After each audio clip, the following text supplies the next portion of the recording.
የእግር ኳሱ ሌጀንድ ክርስቲያኖ ሮናልዶ ሲጠበቅ የነበረውን በአል ናስር የ2 ዓመት ኮንትራት ፈርሟል። እስከ 42 ዓመቱም ድረስ የሚጫወት ይሆናል።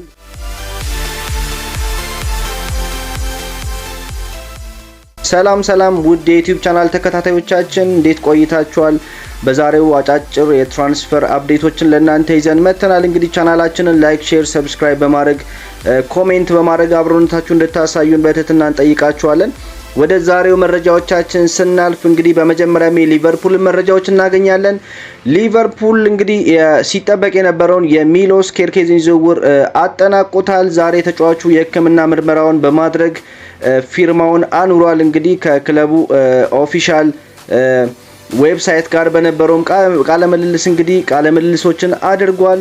የክለቡን ማሊያም በመልበስ እንግዲህ ኦፊሻል የሆነው ገጽ ላይ ምስሉ ተለቋል ማለት ነው። ሚሎስ ኬርኬዝ እንግዲህ ከሊቨርፑል ቲቪ በተደረገለት ቃለ መጠይቅ እንዲህ ሲል አስተያየቱን ሰጥቷል። ሊቨርፑልን መቀላቀልና እዚህ መሆኔ ለኔ ትልቅ ክብር ነው። በዓለማችን ላይ ትልቅ ከሚባሉ ክለቦች መካከል አንዱ ነው። እንዲሁም በእንግሊዝ ውስጥ ትልቅ ከሚባል ክለብ መካከል ሊቨርፑል አንዱ ነው ሲል ምላሹን ሰጥቷል። እንግዲህ ወደ ክርስቲያኖ ሮናልዶ መረጃዎች ስናልፍ እንግዲህ ክርስቲያኖ ሮናልዶ በአል ናስር የሚያቆየውን የ2 ዓመት ኮንትራት ፈርሟል። ይህንን ኮንትራት ሲፈርም እንግዲህ በፊት ከነበረው ደሞዝ ከፍ ተደርጎለት በሳውዲ ፕሮ ሊግ እንግዲህ ሪኮርድ የሆነ ሳለሪ ወይም ደሞዝ እየተከፈለው ነው የሚቆየው። እንግዲህ ክርስቲያኖ ሮናልዶ እስከ 2027 ድረስ የሚቆይ ከሆነ በአል ናስር እስከ 42 ዓመቱ ድረስ የሚጫወት ይሆናል ማለት ነው። ይሄ ለሳውዲ ፕሮ ሊግም እንግዲህ በአል ናስርም ላለው ፕሮጀክት እንግዲህ ትልቅ አስተዋጽኦ የሚያበረክት ፊርማ ነው ማለት ነው። እንግዲህ ክርስቲያኖ ሮናልዶም ከፊርማው በኋላ ሲናገር እንዲህ በማለት አስተያየቱን ሰጥቷል። ኤኒው ቻፕተር ቢግንስ አለ። ክርስቲያኖ ሮናልዶ አዲሱን ቻፕተር ጀምሬዋለሁ። ዘ ሴም ፓሽን ዘ ሴም ድሪም ሌትስ ሜክ ኢት ቱጌዘር ሂስትሪ በማለት እንግዲህ አስተያየቱን ሰጥቷል። እንግዲህ ተመሳሳይ ፓሽን ተመሳሳይ ህልምና በጋራ አብረን ሆነን ታሪክ እንስራ ሲል እንግዲህ ክርስቲያኖ ሮናልዶ ከፊርማው ስነ ስርዓት በኋላ ኢንተርቪው አድርጓል ማለት ነው። ክርስቲያኖ ሮናልዶ በእግር ኳስ ታሪክ ማንም ያላደረገውን 1000 ጎል የማስቆጠር እንግዲህ ሰፊ ድል ይኖራል ተብሎ ይጠበቃል። የ2 ዓመት ኮንትራት እንደመፈረሙ መጠን እንግዲህ ክርስቲያኖ ሮናልዶ በእግር ኳስ ካሪየሩ ማይልስቶን የሆነ 1000 ጎል ላይ የመድረስን ሪከርድ ለማሳካት ወደ 70 ጎሎች አካባቢ ብቻ ነው የሚቀሩት። እንግዲህ ይሄንንም ለማሳካት አሁን የተፈረመው ኮንትራት ሰፊ ድል ይሰጠዋል ተብሎ ይጠበቃል። ወደ ማንቸስተር ዩናይትድ መረጃዎች ስናልፍ እንግዲህ ዛሬ ፋብሪዚዮ ሮማኖ በብሬኪንግ ኒውስ መልክ አፕዴት ያደረገን መረጃ እንግዲህ ማንቸስተር ዩናይትዶች የብሬንትፎርዱን አጥቂ የብሪያን እምቡሞን ዝውውር እንግዲህ ለመፈጸም ኮንፊደንስ ተሰምቷቸዋል፣ እርግጠኞች ናቸው ብሎ ነግሮናል። እንግዲህ ውይይቱ እስካሁን እየተደረገ ነው። ከብሬንትፎርድ ጋር የሚደረገው ድርድር እንደቀጠለ ነው። ከ60 ሚሊዮን ፓውንድ ከፍ ያሉ ክፍያዎችን ነው ዩናይትዶች የሚከፍሉት። አሁን በዋናው ክፍያ ተስማምተዋል። አዶንሱ ላይ ነው እንግዲህ ዋናው ክፍያ 60 ሚሊዮን ፓውንድ ነው። አዶንሷ 5 ሚሊዮን ፓውንድ ነች። ስለዚህ አዶንሱ እንዴት ይከፈል በሚለው ጉዳይ ላይ ኔጎሺዬሽን ጀምሯል ብሬንትፎርድና ማንቸስተር ዩናይትዶች። ስለዚህ በቅርቡ የሂር ዊጎ ዜና እንደምንሰማ ፋብሪዚዮ ሮማኖ አፕዴት አድርጎናል። እንግዲህ ብሪያን እምቡሞ ፐርሰናሊ ከማንቸስተር ዩናይትድ ጋር ከተስማማ 2 ሳምንት አልፏል። በግል ጥቅም ጉዳይ በኮንትራት ጉዳይ ላይ እንግዲህ ከማንቸስተር ዩናይትድ ጋር ተስማምቷል። ከዚሁ ጋር በተያያዘ እንግዲህ ብሪያን እምቡሞ ወደ ማንቸስተር ዩናይትድ የሚያደርገውን ዝውውር እጅግ በጣም እንደሚፈልገው ለብሬንትፎርድ ባለስልጣናት እንግዲህ ፕራዮሪቲ በመስጠት ኢንፎርም አድርጓቸዋል ሲል እንግዲህ ታማኙ የዜናው ምንጭ ፋብሪዚዮ ሮማኖ ዘግቦታል።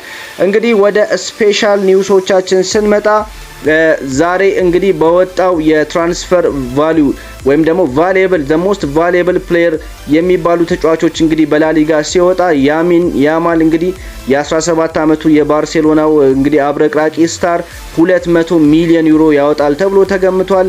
ኪሊያን እምባፔ የ26 ዓመቱ የሪያል ማድሪዱ ኮከብ 180 ሚሊዮን ፓውንድ ያወጣል ተብሎ ተገምቷል። እንግዲህ ጁድ ቤሊንጋም የሪያል ማድሪዱ ኮከብ የ21 ዓመቱ ጁድ ቤሊንጋም 180 ሚሊዮን ዩሮ ያወጣል ተብሎ ተገምቷል። እዛው ሪያል ማድሪድ ቤት ቪኒሺየስ ጁኒየር ብራዚሊያዊው ስታር ቪኒሺየስ ጁኒየር 170 ሚሊዮን ዩሮ ያወጣል ተብሎ ተገምቷል። በመጨረሻም እንግዲህ ፔድሪ የባርሴሎናው አብረቅራቂው የመሃል ሜዳው ፈርጥ እንግዲህ ፔድሪ 140 ሚሊዮን ዩሮ ያወጣል ተብሎ ተገምቷል። እንግዲህ ውድ አድማጮቻችን ለዛሬው የነበሩን ስፖርታዊ መረጃዎቻችን እነዚህን ይመስላሉ። ከዚህ በተጨማሪ እንግዲህ አርሰናሎች ዛሬ ከአንድ ተጫዋች ጋር ስማቸው ተያይዟል። እንግዲህ አርሰናሎች በቅርብ የዝውውር ጊዜያት ላይ ፈጠን በማለት እየተንቀሳቀሱ እንደሆነ ይታወቃል። እንግዲህ ዙቤሜንዲን መጀመሪያ ያስፈርመዋል። ከዛ ቀጥሎ እንግዲህ ኖርጋርድን ትናንትና በማስፈረም እንግዲህ ኦፊሻል አድርገውታል። ኬፓ አሪዛባላጋን ከቼልሲ በ5 ሚሊዮን ፓውንድ አስፈርመዋል። ውድ አድማጮቻችን አዲሱ ያስፈረሙት የፓርቴ ምትክ እንግዲህ ክርስቲያን ኖርጋርድ እና ቶማስ ፓርቴ ያላቸውን የስታት ንጽጽር በሚቀጥለው ፕሮግራም ላይ በስፋት ይዤላችሁ እመጣለሁ።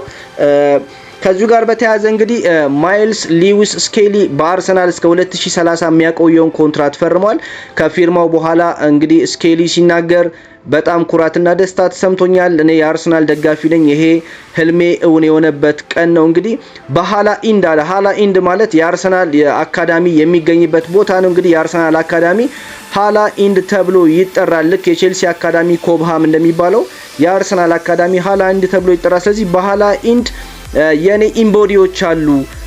በዚህም ሲስተም ውስጥ ነው ያለፍኩት እና በዚህ በአርሰናል ቤት ደግሞ ረጅም ጊዜ እንደምቆይ ደግሞ ተስፋ አደርጋለሁ ሲል ከፊርማው በኋላ እንግዲህ ደስታውን ገልጿል።